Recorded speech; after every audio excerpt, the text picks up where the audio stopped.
আমি কোনো রাজনৈতিক দল করি না, আমার কথা আমি বলে দিলাম। যারা রাজনৈতিক দল করেন, আপনাদের যেমন দল করার অধিকার আছে, আমি কোনো দল করি না, আমারও না করার অধিকার আছে। আমি কোনোদিন আপনাদেরকে বলি না কেন দল করেন, আপনারাও আমাকে বলবেন না কেন দল করি না, যার যার ব্যাপার। আপনাদের যাদের ইচ্ছা দল করবেন, আমার ইচ্ছা নাই দল করার, আমি দল করি না। যারা যারা রাজনৈতিক দল করেন তারা আরেকটা দুর্নীতির কাহিনী শুনুন।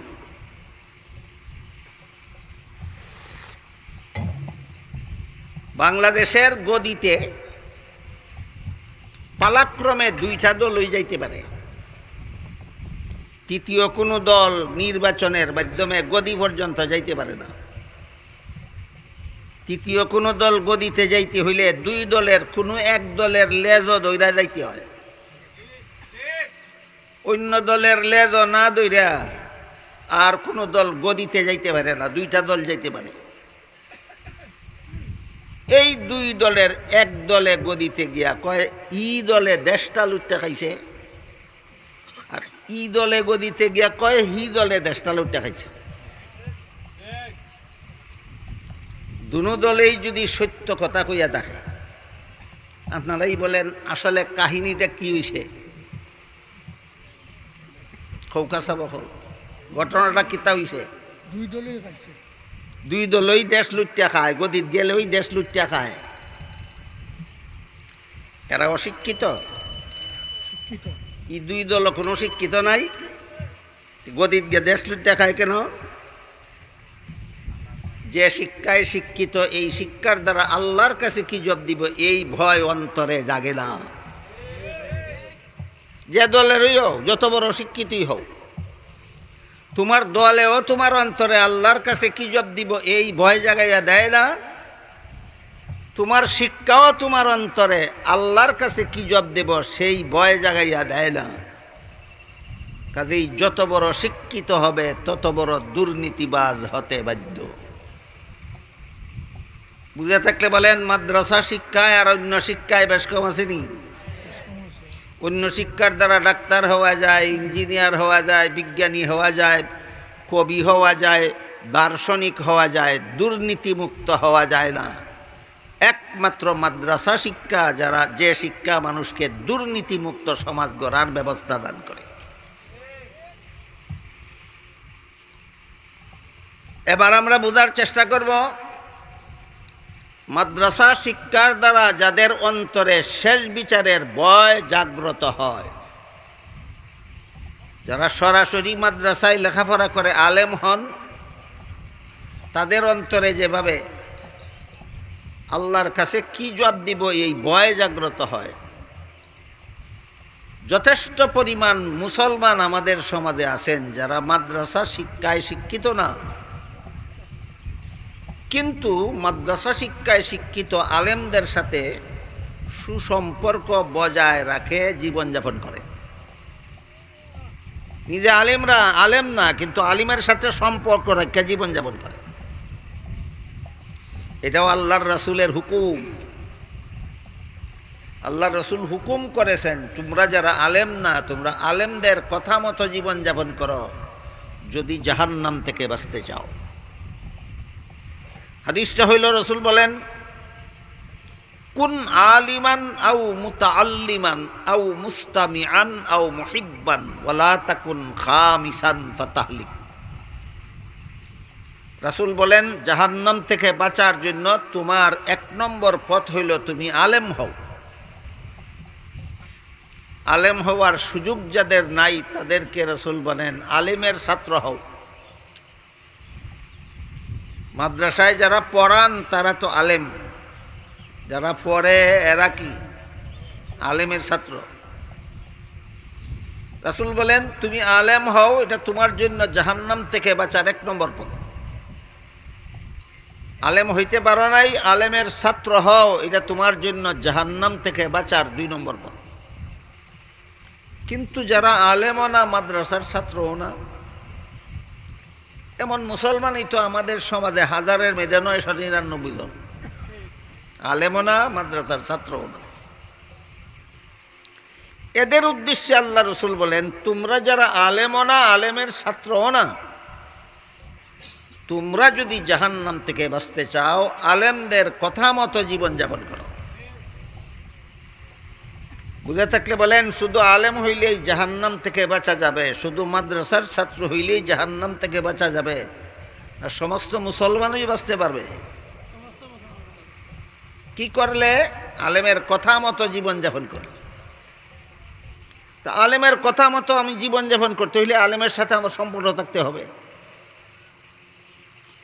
ধর্মের যে কোনো কাজ করার আগে জায়েজ না না জায়েজ আলেমকে জিজ্ঞাসা করে নিব। ধর্মের কোনো কাজ করতে হইলে কিভাবে করলে শুদ্ধ হয়, কিভাবে করলে ভুল হয়, আলেমের কাছ থেকে জেনে নেব। সংসারের কোনো কাজ করতে হলে হালাল না হারাম আলেমের কাছ থেকে জেনে নেব। আলেম যেভাবে বলেন সেভাবে ধর্মের কাজ করব, আলেম যেভাবে বলেন সেভাবে সংসারের কাজ করব। রাসূল বলেন, এটাই তোমাদের জন্য জাহান্নাম থেকে বাঁচার পথ। আলেমের কাছ থেকে জেনে নেব শুদ্ধ না ভুল, আলেমের কাছ থেকে জেনে নেব হালাল না হারাম। আলেমের সাথে কোনো সম্পর্ক থাকলে না না থাকলে থাকলে এইভাবে যারা আলেমের সাথে সম্পর্ক রাখেন, আলেমের কথা মতো হালাল হারাম জেনে নেন, সেই অনুপাতে জীবনযাপন করেন, এরা সরাসরি কোরআন শিক্ষায় শিক্ষিত না, কিন্তু এদের অন্তরটা কোরআন শিক্ষার আলোতে আলোকিত। বলেন, এরা সরাসরি কোরআন শিক্ষায় শিক্ষিত না এদের অন্তর কোরআন শিক্ষার আলোতে আলোকিত? আমি একটা আলামত বলে দিই, আপনারা এখানে যারা বসা আছেন প্রত্যেকে মনে মনে টের পাবেন আপনার অন্তরে কোরআন শিক্ষার আলো আছে না অন্ধকার, টের পাবেন। যারা বসা আছেন প্রত্যেকে টের পাবেন যে আপনার অন্তরটা কোরআন শিক্ষার আলোতে আলোকিত না কোরআন শিক্ষার আলো থেকে বঞ্চিত, অন্ধকার। সেটা হইল, আপনি একা একা নিরিবিলি একবার বসেন, যেখানে কোনো কোলাহল থাকবে না, যেখানে অন্য লোকের হইচই নাই, যেখানে ছেলেফেলেদের চিল্লাপাল্লা নাই, যেখানে কোনো আওয়াজ আসে না, গান বাজনার আওয়াজ আসে না, সম্পূর্ণ নিরিবিলি, একা একা। এক সময় নিরিবিলি এক জায়গায় বসেন, বসে আপনি নিজে আপনার মনকে জিজ্ঞাসা করেন যে আলেমগঞ্জ যেই সব কাজকে হারাম বলেন, আমি আল্লাহর ভয়ে সেইগুলি ছাড়তে রাজি কিনা?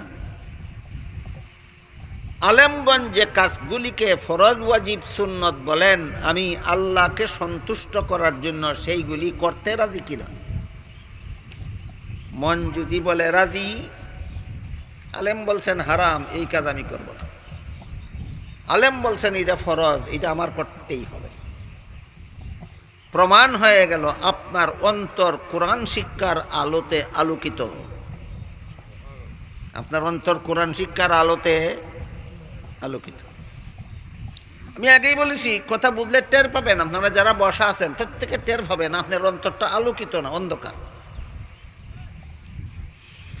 বলেন তো, আলেমরা বলেন কিনা সুদের কারবার হারাম, ঘুষ হারাম, মদ হারাম, গাঞ্জা হারাম, চুরি করা হারাম, ডাকাতি করা হারাম, মিথ্যা কথা বলা হারাম, মিথ্যা মামলা করা হারাম, মিথ্যা সাক্ষী দেওয়া হারাম, অপরের সম্পদ অন্যায়ভাবে গ্রহণ করা হারাম, কোনো মানুষকে এমনকি কোনো পশুকে পর্যন্ত অন্যায়ভাবে কষ্ট দেওয়া হারাম। বলেন কিনা? আপনার অন্তর যদি বলে যেহেতু এইগুলি হারাম আমি এগুলি করব না। এবার বলুন, আলেমরা বলেন কিনা 5 বেলার নামাজ পড়া ফরজ, রমজান মাসে রোজা রাখা ফরজ, ঈদের নামাজ পড়া ওয়াজিব, বিতিরের নামাজ পড়া ওয়াজিব, 20 রাকাত তারাবির নামাজ পড়া সুন্নত। আলেমরা বলেন কিনা? আপনার মন যদি বলে যেহেতু আলেমরা বলেন এগুলি সওয়াবের কাজ আমি এগুলি করব, মনে যদি কয়, আমার সামনে আমাকে খুশি করার জন্য মুখে মুখে ওয়াদা করলে কোনো কাজ হবে না। আপনাকে যদি আপনার মনে কয় যেই কাজগুলিকে আলেমরা হারাম বলেন আমি এই কাজগুলি করব না, যেই কাজগুলি ফরজ ওয়াজিব সুন্নত আলেমরা বলেন আমি সেইগুলি করব, আপনার মন যদি আপনাকে বলে, প্রমাণ হয়ে গেল আপনার অন্তর কোরআন শিক্ষার আলোতে আলোকিত। রাসূল বলেন তুমি 3 নম্বর পথে জান্নাতে যাইবা। যারা আলেম তারা যাইব 1 নম্বর পথে জান্নাতে, যারা মাদ্রাসার ছাত্র তারা যাইব 2 নম্বর পথে জান্নাতে, আর যারা গৃহস্থ আছে, যারা ব্যবসায়ী আছে, যারা চাকরিজীবী আছে, যারা স্কুল কলেজে পড়ে, এরা জান্নাতে যাবার কোনো পথ নাই। কোন পথ? কত নম্বর? 3 নম্বর পথ। কি? আলেমরা যেগুলিকে হারাম বলেন আমি এগুলি করব না, আলেমরা যে কাজগুলিকে ফরজ ওয়াজিব বলেন আমি এগুলি করব। এটা আপনাদের সকলের জন্য জান্নাতে যাওয়ার 3 নম্বর পথ। আপনারা কি 1 নম্বর পথে জান্নাতি হইলেন, না 2 নম্বর পথে, না 3 নম্বর পথে?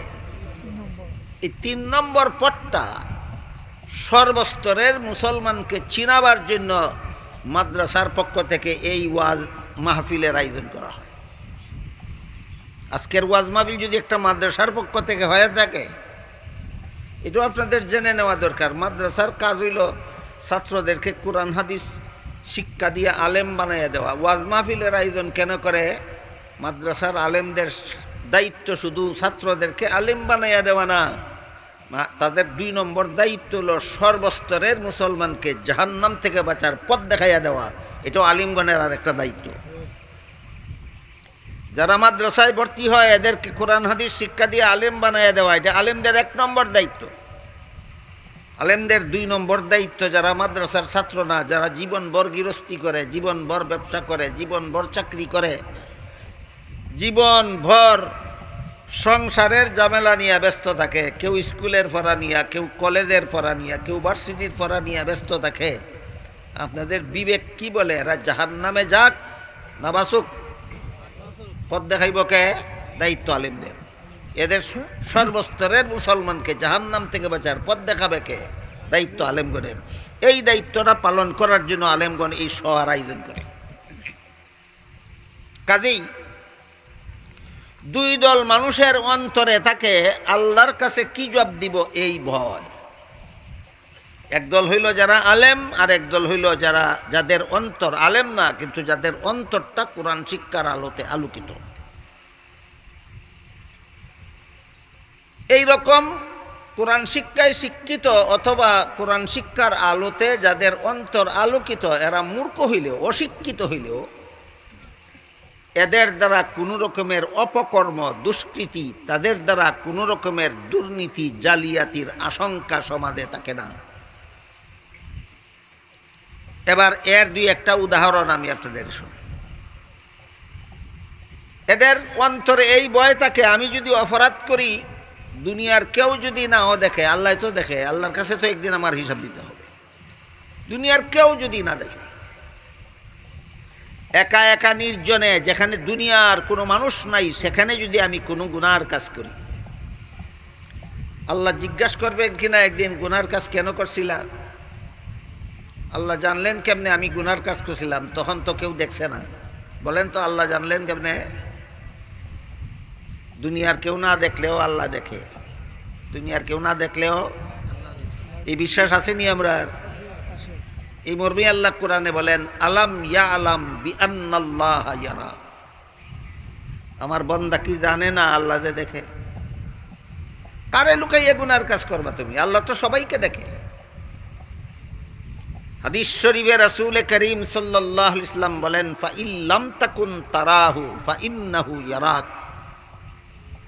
তুমি যদিও আল্লাহকে দেখো না, আল্লাহ কিন্তু তোমাকে সর্বাবস্থায় দেখে। তুমি যদিও আল্লাহকে দেখো না, আল্লাহ তোমাকে সব সময় সর্বাবস্থায় দেখে। কাজেই দুনিয়ার কোনো মানুষে দেখে না এমন গোপন জায়গায় যদি গুনাহ করো, আল্লাহ তো দেখে, আল্লাহর কাছে কি জবাব দেবে? এই ভয় কত দল মানুষের অন্তরে থাকে? 2 দল। একদল যারা আলেম তারা, আর একদল যাদের অন্তর কোরআন শিক্ষার আলোতে আলোকিত। এদের অন্তরে এই ভয় থাকে যে আমি কোরআন পড়তে জানি না, কোরআন বুঝি না, কিন্তু একটা কথা বুঝি, গুনার কাজ করলে আল্লাহর কাছে কি জবাব দিব। এই ভয় তার অন্তরে থাকে। এদের দ্বারাও কোনো রকমের দুর্নীতির আশঙ্কা করা যায় না। এবার এর দুই একটা উদাহরণ শোনেন। আবার বলি, যারা রাজনীতি করেন তারা একটু আগে শুনেন, কারণ আমাদের দেশে একটা কথা চালু হয়ে গেছে, লঙ্কা যেই যায় সেই রাক্ষস হয়। বাংলাদেশে কথা একটা চালু হয়ে গেছে, যে ওই লঙ্কা যায় হে ওই রাক্ষস হয়। মানে কি তা, যে ওই গদির যায় হে ওই দেশ লুটতে খায়, যে ওই গদির যায় হে ওই বলে দেশ লুটতে খায়। মানছে কয় আমি দেখছি না।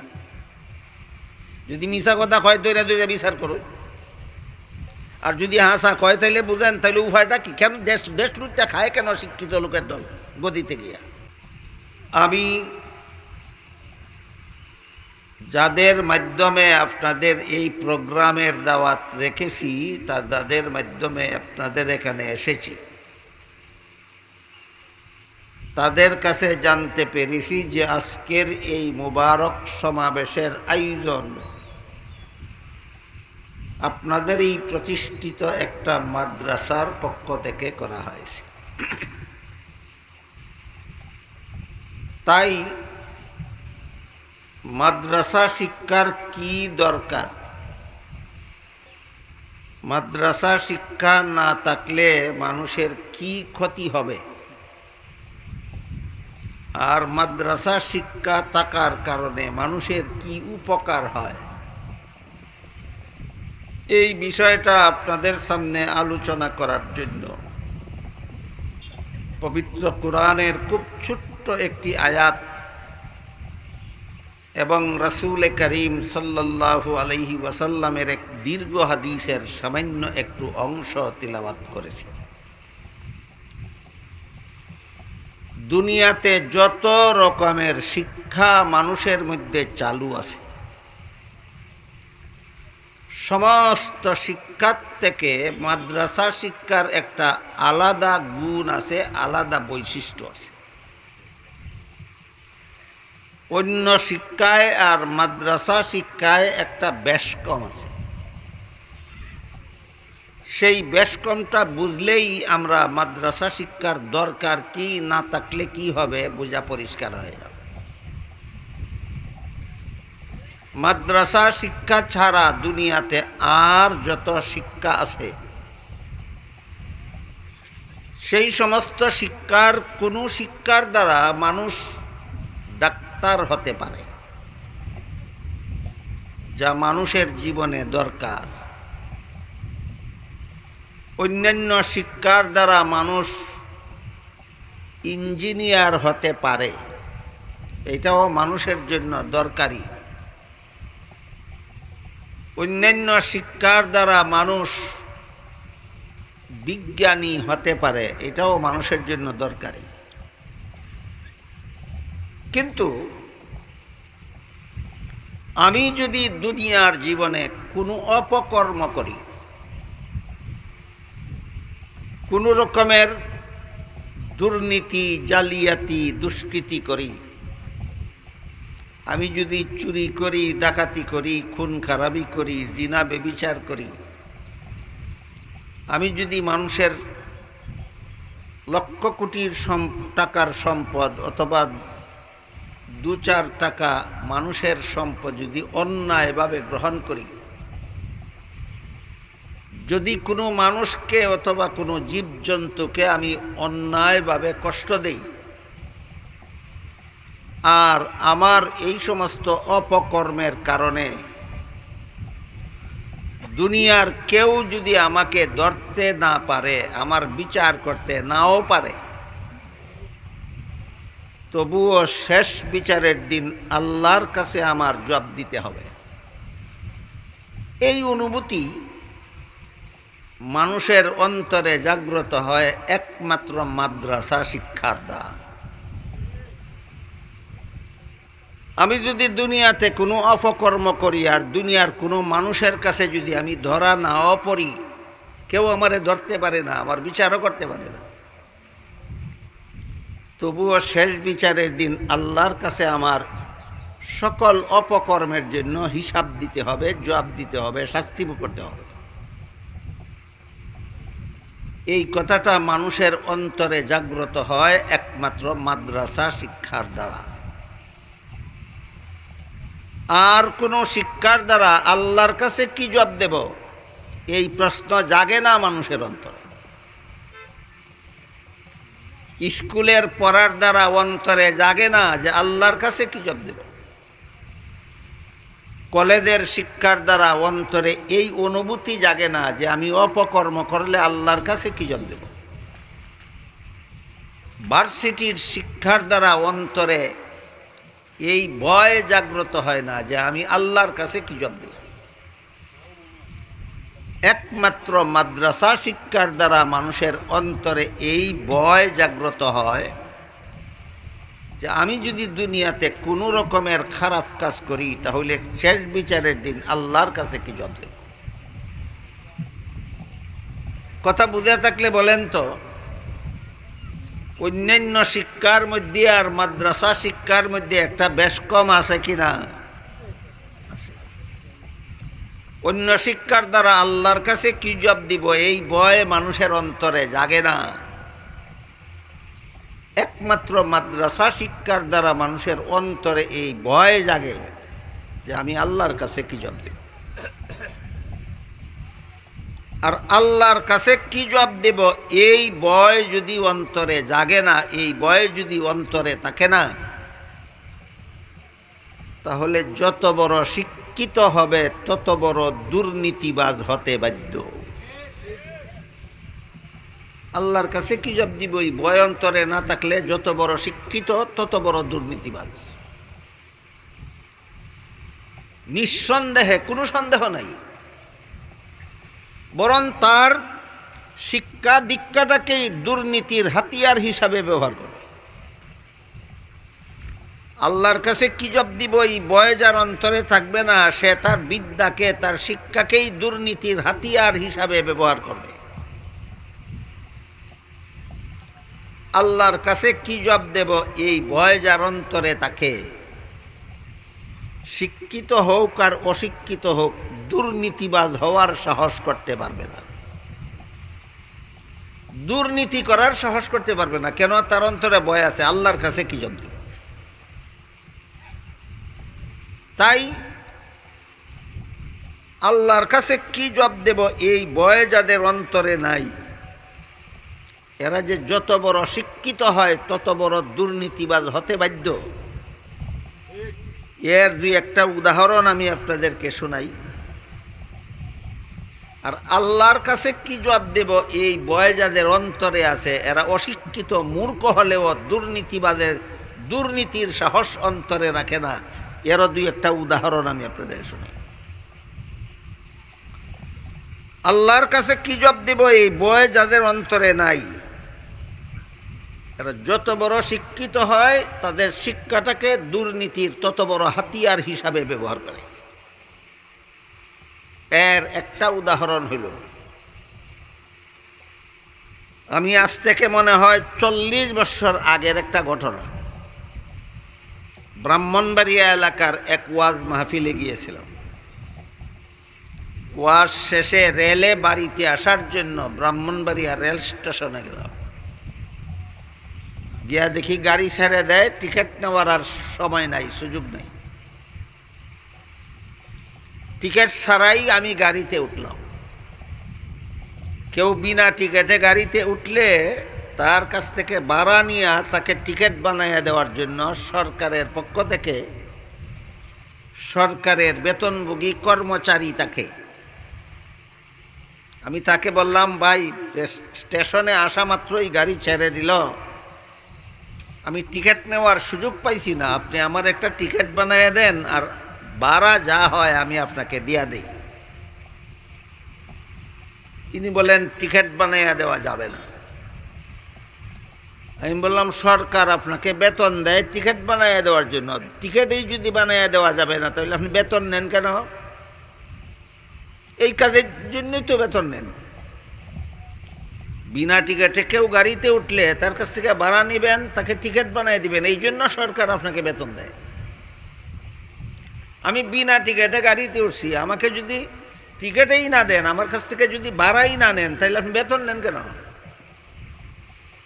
তখন তিনি বললেন, টিকিট বানাইয়া দিলে শুধু ভাড়া দিলে হবে না, বিনা টিকিটে রেলগাড়িতে চড়ার জরিমানাও দিতে হবে। আমি বললাম, ভাড়াও দেব, জরিমানাও দেব, টিকিট বানাই দেব। তখন তিনি আমাকে বলেন, আপনার জরিমানা লাগবে না, ভাড়াও সবটুকু দেওয়া, টিকিট ছাড়া যা মনে চায় আমাকে দেয়া দেন। সাবকল বুঝুননি কোনটা, কিতা ছাড়া কত দিতাম, যত জানে কয়। বলেন, তার কথা মতো আমি তারে যত টাকাই দিব, এটা কি সরকারের তহবিলে যাবে না তার পকেটে থাকবে? বলেন, এটা নীতি না দুর্নীতি? এই লোকটা কি অশিক্ষিত? অশিক্ষিত হওয়ার কারণে সরকারে চাকরি দিছে, না শিক্ষিত?